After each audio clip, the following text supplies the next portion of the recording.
Butch Cassidy and the Sundance Kid turned two outlaw legends carving chaos across the West into some of the most unforgettable figures in movie history. But the real story didn't end with that famous final scene. Behind the success were deadly diseases, shattered marriages, abandoned childhoods, heartbreaking family losses, and tragedies that few fans ever knew about. Some found lasting happiness, while others met devastating ends. Here's what happened to the cast then and now in 2026. Robert Redford as the Sundance Kid. Robert Redford was born on August 18, 1936, in Santa Monica, California, USA. At 33 years old, he played the Sundance Kid, the calm, fearless sharpshooter whose loyalty and quiet confidence perfectly complemented Butch Cassidy in the film. The role transformed Redford into an international star and helped define a generation of American cinema. The fame brought extraordinary success, but it could not shield him from devastating personal losses. His first marriage to Lola Van Wagenen began in 1958 and lasted until their divorce in 1985. The couple endured unimaginable heartbreak when their infant son, Scott Redford, died from sudden infant death syndrome at just 2 months old. Decades later, another tragedy struck when their son, James Redford, passed away from liver cancer in 2020. Redford eventually found happiness again and married German artist Sibylle Sagars in 2009, who remained by his side throughout his later years. Despite those painful chapters, Redford continued expanding his influence far beyond acting. Alongside acclaimed films such as The Way We Were, 1973, and All the President's Men, 1976, he won the Academy Award for Best Director for Ordinary People, 1980. In his later years, age-related health complications gradually limited his public appearances, and he chose an increasingly private life in Utah, surrounded by family and close friends. Robert Redford died on September 16, 2025, at the age of 89 in Utah due to complications associated with advanced age. His passing came only months before 2026. Beyond his acting achievements, he left a lasting legacy through the Sundance Institute and Sundance Film Festival, which continue to support independent filmmakers around the world. Paul Newman as Butch Cassidy. Paul Newman was born on January 26, 1925, in Shaker Heights, Ohio, USA. At 44 years old, he played Butch Cassidy, the charismatic outlaw leader whose wit, charm, and optimism drove the story of the film. His unforgettable chemistry with Robert Redford became one of the main reasons the film remains a Western classic. Behind the confident smile, however, Newman carried personal struggles that would shape much of his life. His first marriage to Jackie Whitty ended in divorce in 1958 after years of growing distance caused by the pressures of fame and an increasingly demanding career. That same year, he married actress Joanne Woodward, and their relationship endured for 50 years. Yet tragedy struck the family in 1978 when his only son, Scott Newman, died from a drug overdose at age 28, a loss that devastated Newman and inspired him to establish the Scott Newman Foundation to help young people struggling with substance abuse. While coping with personal grief, Newman continued building one of Hollywood's greatest careers. He delivered acclaimed performances in The Hustler, 1961, and The Sting, 1973, eventually winning the Academy Award for Best Actor for The Color of Money, 1986. During his later years, however, decades of heavy smoking caught up with him. In early 2008, he was diagnosed with lung cancer, and the disease progressed rapidly despite treatment, causing a severe decline in his health. Paul Newman died on September 26, 2008, at the age of 83 at his home in Westport, Connecticut, surrounded by his family. The cause of death was complications from lung cancer. His legacy continues through his films, charitable foundations, and his enduring reputation as one of Hollywood's most beloved stars. Katharine Ross as Etta Place. Katharine Ross was born on January 29, 1940, in Hollywood, Los Angeles, California, USA. At 29 years old, she played Etta Place, the intelligent school teacher and trusted companion of Butch and Sundance in Butch Cassidy and the Sundance Kid. Her performance brought emotional depth and romance to the story, making Etta one of the film's most memorable figures.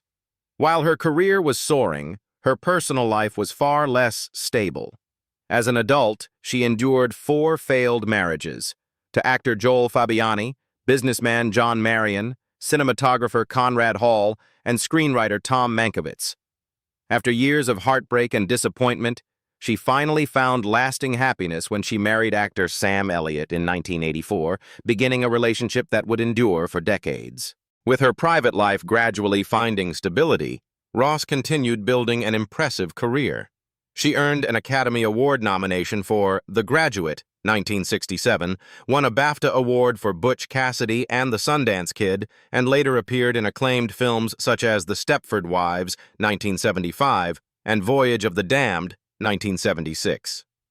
However, in 2011, she sought a restraining order against her daughter, Cleo Rose Elliott, after alleging that she had been attacked and threatened during a family dispute, a deeply distressing episode that attracted widespread media attention. In 2026, Katharine Ross is 86 years old. She remains happily married to Sam Elliott after more than 40 years together and enjoys a quiet life away from Hollywood. Although largely retired from acting, she occasionally attends public events with her husband and continues to be celebrated as one of the most beloved actresses of her generation. Strother Martin as Percy Garris. Strother Martin was born on March 26, 1919, in Kokomo, Indiana, USA. At 50 years old, he played Percy Garris, the Bolivian mining company representative whose pursuit of Butch and Sundance helped drive the story toward its dramatic final act in Butch Cassidy and the Sundance Kid. His role added tension and helped raise the stakes for the two fugitives. Away from the cameras, Martin enjoyed a far more stable personal life than many of his Hollywood contemporaries. In 1967, he married Helen Meisels, and the couple remained together until his death. Their marriage provided a source of support throughout the busiest years of his career, especially as Martin worked relentlessly across film and television, often appearing in several productions within a single year. As his reputation grew, Martin became one of Hollywood's most respected supporting actors. He delivered unforgettable performances in Cool Hand Luke, 1967, where his famous line, "What we've got here is failure to communicate," became part of movie history, and later appeared in The Wild Bunch, 1969, and numerous Western classics. However, years of demanding work schedules and mounting health problems contributed to serious cardiovascular issues, and his condition worsened significantly during the late 1970s. Strother Martin died on August 1, 1980, at the age of 61 in Thousand Oaks, California. The cause of death was a severe heart attack linked to long-standing cardiovascular disease.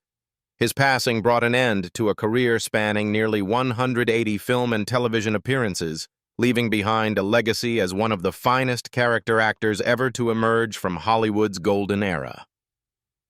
Henry Jones as bike salesman. Henry Jones was born on August 1, 1912, in Philadelphia, Pennsylvania, USA. At 57 years old, he played the bike salesman, the cheerful merchant who introduces Butch Cassidy to a bicycle, symbolizing the arrival of a new era in the film. Although his appearance was brief, the scene became one of the most memorable moments in the entire film. Behind his successful career was a long struggle for stability. Coming from a family that valued academics more than show business, Jones faced resistance when he chose acting as a profession. His first marriage ended in divorce after years of personal difficulties, but he later found lasting companionship with his second wife, Jodie Jenkins. Their marriage endured for many years and provided him with stability throughout the later stages of his career. As his personal life settled, his professional reputation continued to grow. Jones became a respected stage and screen performer, winning a prestigious Tony Award and earning acclaim for films such as The Bad Seed, 1956, and Alfred Hitchcock's Vertigo, 1958. His ability to portray nervous, eccentric, and often memorable supporting roles made him one of Hollywood's most dependable character actors. Henry Jones died on May 17, 1999, at the age of 86 in Los Angeles County, California. His death was linked to complications resulting from injuries sustained in a fall at his home. He left behind a career that spanned more than 5 decades and hundreds of stage, film, and television appearances, securing his place among the most respected supporting actors of his generation. George Furth as Woodcock. George Furth was born on December 14, 1932, in Chicago, Illinois, USA. At 37 years old, he played Woodcock, the loyal employee working for Harriman's railroad operation in Butch Cassidy and the Sundance Kid. Though his role was relatively small, he helped reinforce the film's theme that the modern world was rapidly replacing the lawless frontier. Behind his professional success was a lifelong struggle to balance 2 demanding careers. Furth was not only an actor, but also a playwright, and he often spoke about the creative pressures that came with writing for the stage while maintaining an acting career. So, he never married and never had children, choosing instead to devote nearly all of his energy to his work. The solitude that accompanied that decision often intensified the pressure he felt whenever a project faced criticism or failed to meet expectations. As his reputation grew, Furth became one of Broadway's most respected writers. He won a Tony Award for The Book of Company, his legendary collaboration with Stephen Sondheim, and later contributed to acclaimed productions such as Merrily We Roll Along. Film audiences also recognized him from Blazing Saddles, 1974, and numerous television appearances. However, years of relentless work and advancing age gradually affected his health, and recurring cardiovascular problems became increasingly serious during his later years. George Furth died on August 11, 2008, at the age of 75 in Santa Monica, California. His death followed a series of heart-related complications after suffering multiple heart attacks.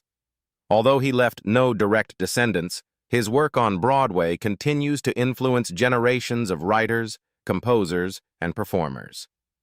Jeff Corey as Sheriff Bledsoe. Jeff Corey was born on August 10, 1914, in Brooklyn, New York, USA. At 55 years old, he played Sheriff Bledsoe, the lawman who bluntly informs Butch and Sundance that their era is coming to an end in the film. His powerful scene helped underline one of the film's central themes, the fading of the Old West. The greatest challenge of Corey's life came not from his family but from politics. During the 1950s, he was called before the House Un-American Activities Committee and refused to cooperate. As a result, he was placed on the Hollywood blacklist, effectively ending his acting career for more than a decade. Throughout those difficult years, he lost major roles, saw his income disappear, and worked as a laborer while struggling to support his wife, Hope Corey. Their marriage, however, remained strong, and her support helped him survive one of the darkest periods of his life. When the blacklist era finally ended, Corey rebuilt his career from the ground up. He appeared in major productions such as True Grit, 1969, and Little Big Man, 1970, while also becoming one of Hollywood's most respected acting teachers. Among the students who studied under him were future stars, including Jack Nicholson, Cher, James Dean, and Jane Fonda. His remarkable comeback transformed him from a blacklisted actor into a respected mentor whose influence extended far beyond his own performances.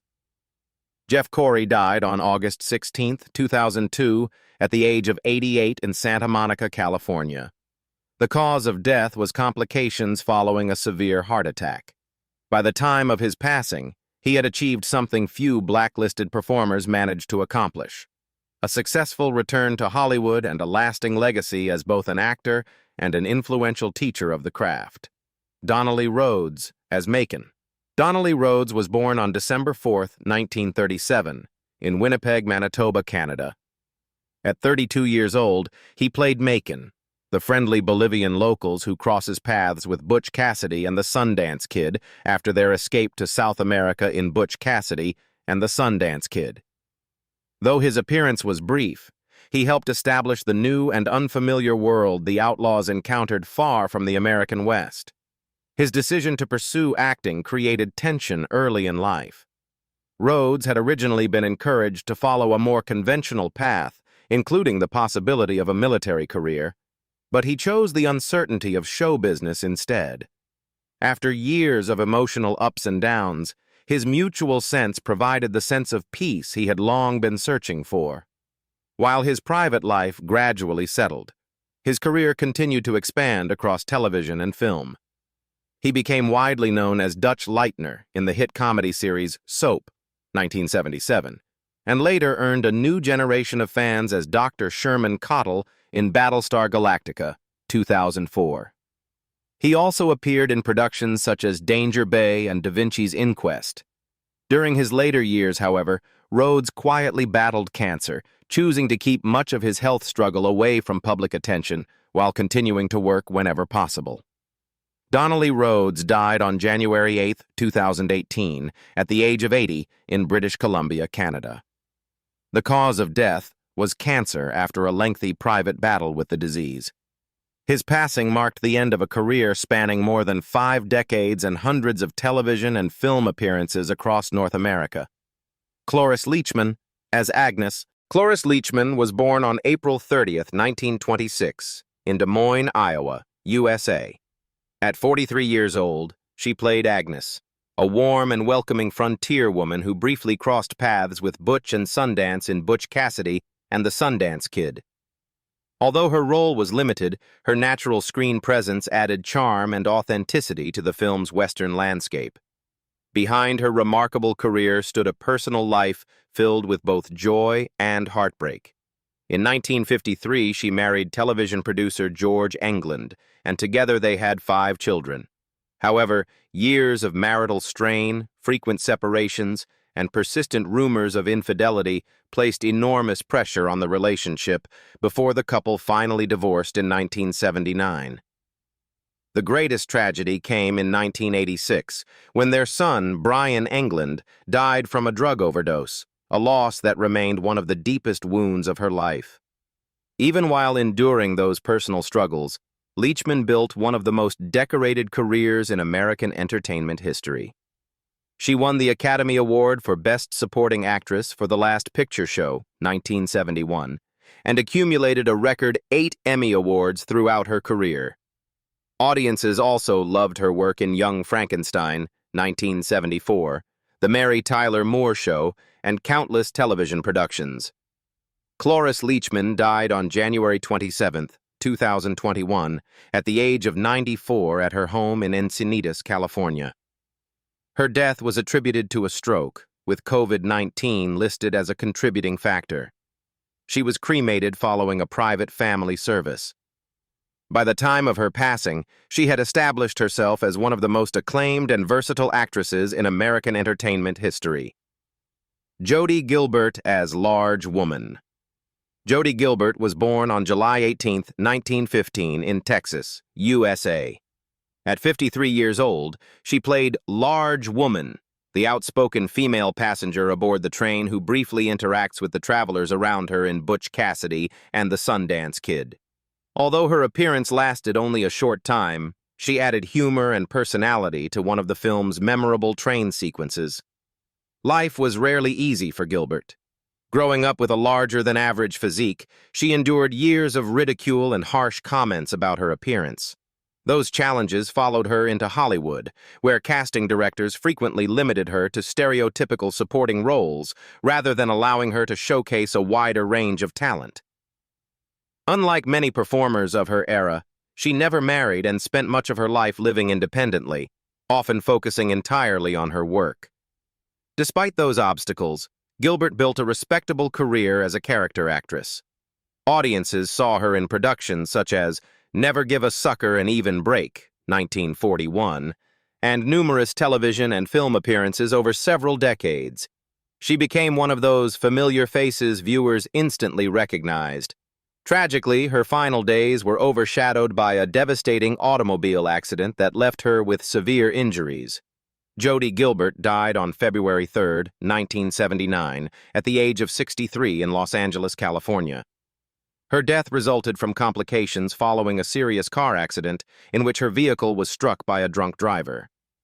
The injuries proved too severe to overcome, bringing a sudden and tragic end to a career that had quietly entertained audiences for many years. Don Keefer as fireman. Don Keefer was born on August 18, 1916, in High Spire, Pennsylvania, USA. At 53 years old, he played fireman, the railroad worker tending the locomotive and helping keep the train running during one of the film's memorable sequences. Although the role was small, it added authenticity to the world of railroads and frontier travel that surrounded the story. His passion for acting began early, but pursuing that dream during the economic hardships of the Great Depression proved difficult. Financial struggles forced him to work various jobs while studying and developing his craft. In 1950, he married actress Katharine Ross, and their marriage became one of the most enduring relationships in Hollywood. The couple remained together for nearly 5 decades until McLeod's death in 1997, a loss that deeply affected Keefer and led him to live a far more private life afterward. While his personal life remained stable, his professional career flourished. Keefer became one of the original members of the famed Actors Studio and earned widespread praise for playing Bernard in both the Broadway and film versions of Death of a Salesman, 1951. He also appeared in the classic The Twilight Zone episode, It's a Good Life, and built an impressive resume spanning television, film, and stage productions. His longevity and consistency earned him the respect of generations of actors.